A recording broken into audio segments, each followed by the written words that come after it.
কিরে, এখন তুই আমার বন্ধু হবি তো? দেখ, আমি কিন্তু তোকে বাঁচিয়ে আনলাম। তুই আবার আমাকে বাঁচিয়ে আনলি? আমি তো মরে যাচ্ছিলাম তোর জন্যই। আরে না না, আমি তো তোকে এই জন্যই জলে ফেলেছিলাম যাতে করে তুই বুঝতে পারিস যে আমি তোর ভালো চাই। দেখ, আমি কিন্তু তোকে বাঁচিয়েও আনেছি। এরপর থেকে ওরা দুজন খুব ভালো বন্ধু হয়ে গেল। এভাবেই দেখতে দেখতে ওরা ক্লাস 12-এ উঠে গেল।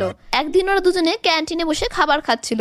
তখনই রুদ্র নামে একটি ছেলে সেখানে আসে আর বলে, এই বৃষ্টি, শোন না, আমার না তোর সাথে কিছু কথা আছে। এতদিন বলার সাহস করতে পারছিলাম না, আজকে ভাবলাম আজকে বলেই ফেলি, তাই আসলাম। ও আচ্ছা, এতদিন ধরে বলার সাহস হচ্ছে না, তাহলে আজকে কি করে হলো? তাড়াতাড়ি বল, কি বলবি আর ফোট এখান থেকে। আচ্ছা, আসলে না, তুই একটু মিঠিকে বল না একটু সাইডে সরে যেতে। আসলে আমি তোর সাথে একটু পার্সোনালি কথা বলতে চাইতাম। এই ছেলে, তুই যা বলবি আমাদের দুজনের সামনেই বল।